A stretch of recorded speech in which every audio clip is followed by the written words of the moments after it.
ധ്യാന വിഷയം: ക്രിസ്തു കരുണയുടെ സങ്കേതം.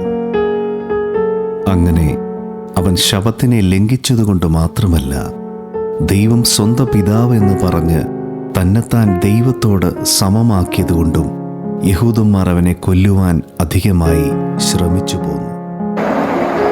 ത്രിയേക ദൈവത്തിന് സ്തുതി. നോമ്പിൻ്റെ മറ്റൊരു ദിനത്തിലേക്ക് നമുക്ക് കടന്നു വരാൻ നോക്കണം. സർവശക്തനായ ദൈവം ഇടയാക്കിയതിന് നമുക്ക് ദൈവത്തിന് നന്ദി പറയാം.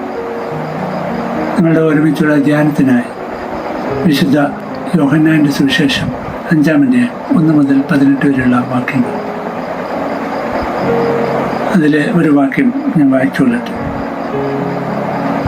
6-ാം വാക്യം: അവൻ കിടക്കുന്നത് യേശു കണ്ടു, ഇങ്ങനെ ഏറിയ കാലമായിരിക്കുന്നു എന്ന് അറിഞ്ഞു.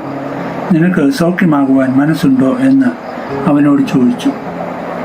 രോഗി അവനോട്, യജമാനെ, വെള്ളം കലങ്ങുമ്പോൾ എന്നെ കുളത്തിലാക്കുവാൻ എനിക്ക് ആരുമില്ല. ഞാൻ തന്നെ ചെല്ലുമ്പോൾ ഒരുത്തൻ എനിക്ക് മുമ്പായി ഇറങ്ങുന്നു എന്ന് ഉത്തരം പറഞ്ഞു. യേശു അവനോട്, എഴുന്നേറ്റ് നിന്റെ കിടക്കയെടുത്ത് നടക്ക എന്ന് പറഞ്ഞു. ഉടനെ ആ മനുഷ്യൻ സൗഖ്യമായി കിടക്കയെടുത്ത് നടന്നു. ക്രിസ്തു കരുണയുടെ സങ്കേതം എന്ന് നമ്മൾ ചിന്തിക്കുന്ന ചിന്ത അതാണ്. Christ the storehouse of mercy. നോമ്പെന്ന് പറയുന്നത് ക്രൂശിൻ്റെ ധ്യാനമാണ്. ദേഹം, ദേഹി, ആത്മാവിൻ്റെ വിശുദ്ധിയിലേക്ക് നോമ്പ് ധ്യാനം ഒരു മുഖാന്തരമാകണം. ഇന്നത്തെ വേദഭാഗം നമ്മൾ പരിശോധിക്കുമ്പോൾ 38 വർഷമായി രോഗം ബാധിച്ച് സഹായിക്കാൻ ആരുമില്ലാത്ത ബെത്സൈദ കുളക്കരയിലെ രോഗിയെ തേടി കരുണയുടെ ഉറവിടമായ ക്രിസ്തു എത്തുന്നതായി നമുക്ക് കാണുവാൻ സാധിക്കും. നമ്മൾ മലയാളത്തിലൊക്കെ പറയുന്നത് പോലെ കയ്യൊക്കുള്ളവൻ കാര്യക്കാരൻ എന്ന അവസ്ഥയുള്ള ഒരു സ്ഥലമാണ് ഈ ബെത്സൈദ. അതിൻ്റെ പേരോ കരുണയുടെ ഭവനം എന്നാണ്, ഹൗസ് ഓഫ് മേഴ്സി. പക്ഷെങ്കിൽ നമ്മൾ സാധാരണ ചിന്തിക്കുമ്പോൾ ഒരു മത്സരത്തിൻ്റെ സ്ഥലമായിട്ട് നമുക്കത് കാണുവാൻ സാധിക്കും. A competition ground. ഇവിടെ ആദി ചെല്ലുന്നവർക്കാണ് സൗഖ്യത്തിൻ്റെ അനുഭവം കിട്ടുന്നതെന്ന് ഈ വേദഭാഗം വായിക്കുമ്പോൾ നമുക്ക് കാണുവാൻ സാധിക്കും. First will get best result. ഇവിടെ ആരോഗ്യമുള്ളവർ അല്ലെങ്കിൽ സ്വാധീനമുള്ളവർക്ക് സൗഖ്യം ലഭിക്കുന്നതായി കാണുവാൻ സാധിക്കും. ഇവിടെ ദുർബലൻ തോൽപ്പിക്കപ്പെടുകയാണ്. അവന് കാത്തിരിക്കേണ്ടതായിട്ട് വരുന്നു സൗഖ്യത്തിനായി. അവൻ പിന്തള്ളപ്പെട്ടു പോവുകയാണ്. മറ്റുള്ളവരുടെ മുമ്പിൽ അവൻ ഇൻവിസിബിളായിട്ട് മാറിക്കൊണ്ടിരിക്കുകയാണ്. എന്നാൽ അവിടെയാണ് ക്രിസ്തുവിൻ്റെ ഇടപെടൽ. ഇൻവിസിബിളായിട്ടുള്ള ഒരു മനുഷ്യനെ വിസിബിളാക്കുന്ന കർത്താവിൻ്റെ ഇടപെടൽ.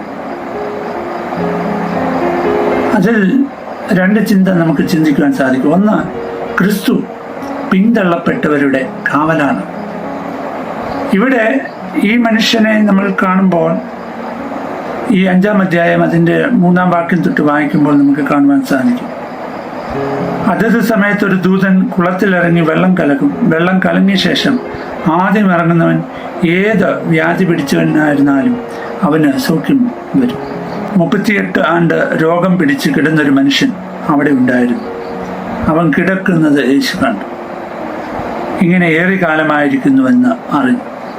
അപ്പോൾ യേശു ഇവിടെ കാണുകയാണ്. Jesus saw him. യേശു അവിടെ മനസ്സിലാക്കുന്നു, ഇവൻ കഴിഞ്ഞ 38 വർഷമായി ഇവിടെ കിടക്കുകയാണ് എന്ന് മനസ്സിലാക്കും. Jesus understand him. അപ്പോൾ തേടിയെത്തുന്ന ഒരു ക്രിസ്തു സ്നേഹത്തെ നമുക്കിവിടെ കാണുവാൻ സാധിക്കും. ഒരു ചേർത്ത് നിർത്തുന്ന ഒരു ക്രിസ്തു സ്നേഹത്തെ നമുക്കിവിടെ കാണുവാൻ സാധിക്കും. ആരുമില്ലാത്തവരുടെ അഭയമായി ക്രിസ്തു മാറുകയാണ്. ക്രിസ്തുവിനെ, യേശു ക്രിസ്തു നമ്മുടെ ജീവിതങ്ങളിലും നമ്മുടെ ജീവിത അനുഭവങ്ങളിലുമൊക്കെ നമ്മൾ പിന്തള്ളപ്പെട്ടു എന്ന് നമ്മൾ തന്നെ ഒന്ന് ചിന്തിക്കുമ്പോൾ ക്രിസ്തു നമ്മളുടെ സഹായകനായി, സ്നേഹിതനായി നമ്മളെ തേടിയെത്തുന്ന ഒരു ക്രിസ്തുവിനെ നമുക്ക് കാണുവാൻ സാധിക്കും. ഇവിടെ ഈ വേദഭാഗത്തും ഈ മനുഷ്യനെ 38 സംവത്സരമായി ഈ ബെത്സൈദ കുളക്കരയിൽ ആരാരും ആശ്രയമില്ലാതെ കിടന്നിരുന്ന ഈ മനുഷ്യനെ തേടി കർത്താവ് വരികയാണ്. അവന് സൗഖ്യത്തിൻ്റെ അനുഭവത്തെ നൽകി. അവനോട് കർത്താവ് ചോദിക്കുകയാണ്, നിനക്ക് സൗഖ്യമാകുവാൻ മനസ്സുണ്ട്? രണ്ടാമതായി നമ്മൾ ചിന്തിക്കുമ്പോൾ ക്രിസ്തു സൗഖ്യത്തിൻ്റെ ജീവനുറവ. നിനക്ക് സൗഖ്യമാകുവാൻ മനസ്സുണ്ടോ എന്ന് കർത്താവ് ചോദിക്കുമ്പോൾ ജീവനുറവയായ ഒരു കർത്താവാണ് ഈ ഒരു ചോദ്യം ചോദിക്കുന്നത്. നിനക്ക് സൗഖ്യമാകുവാൻ മനസ്സുണ്ടോ? എന്നെ കുളത്തിൽ ഇറക്കാൻ ആരുമില്ല എന്ന് നിലവിളിക്കുന്ന ഈ മനുഷ്യൻ, അവൻ്റെ ചിന്ത ഈ കർത്താവ് ഇവനെ കുളത്തിൽ ഇറക്കും എന്നൊക്കെയുള്ള ചിന്തയാണ്. അപ്പോൾ നിനക്ക് മനസ്സുണ്ടോ എന്നുള്ള ചോദ്യത്തിന്, നിന്റെ ഈ അവസ്ഥയിൽ നിന്ന് നിനക്ക് മാറുവാൻ, നീ ഈ സുഖത്തിൽ കഴിഞ്ഞ 38 വർഷമായി നീ കിടക്കുന്ന ഈ അവസ്ഥയിൽ നിന്നും നീ ഇപ്പോൾ അതിനോട് തന്നെ, ഈ മനുഷ്യൻ ഇതിനോട് തന്നെ ഒന്ന് താതാത്മ്യപ്പെട്ടു പോയിട്ടുണ്ട്. അതിൽ നിന്നൊക്കെ, ആ സുഖത്തിൽ നിന്നൊക്കെ ഒന്ന് മാറുവാൻ അവൻ തയ്യാറാണോ എന്ന് അവനോട് ചോദിക്കുകയാണ്. നിനക്ക് മനസ്സുണ്ടോ എന്ന് ചോദിക്കുക. നോമ്പ് അവനവനെ തിരിച്ചറിയുന്നതിനുള്ള ഉൾവിളിയാണ്. ഇവിടെ ജീവജലത്തിൻ്റെ ഉറവയായ ക്രിസ്തു, സൗഖ്യത്തിൻ്റെ കരുണാസാഗരമായ ക്രിസ്തു തൻ്റെ കരുണയുടെ ഉറവ തുറക്കുകയാണ് ഈ മനുഷ്യനെ കണ്ടിട്ട്. ഈ മനുഷ്യനോടുള്ള മനസ്സലിവ് കർത്താവ് ഒരു അത്ഭുതത്തിലേക്ക് വെടി തുറക്കുകയാണ്.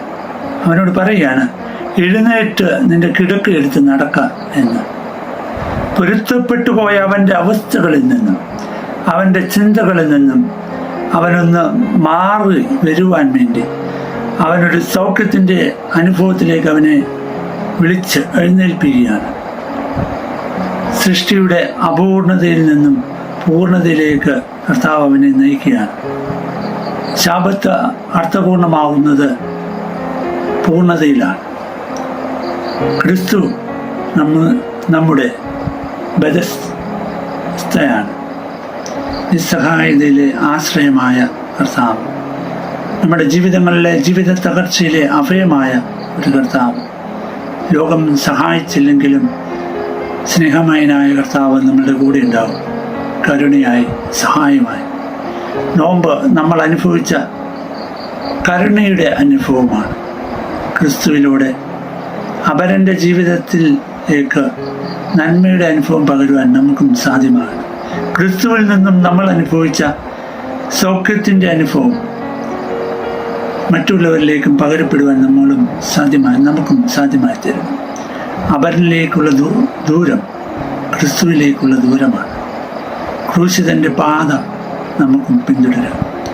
നോമ്പിൻ്റെ അനുഭവത്തിൽ നമ്മുടെ നിയോഗങ്ങളെ നമുക്ക് തിരിച്ചറിയുവാൻ സാധ്യമായി തരും. ദൈവം നമ്മളെ അനുഗ്രഹിക്കും.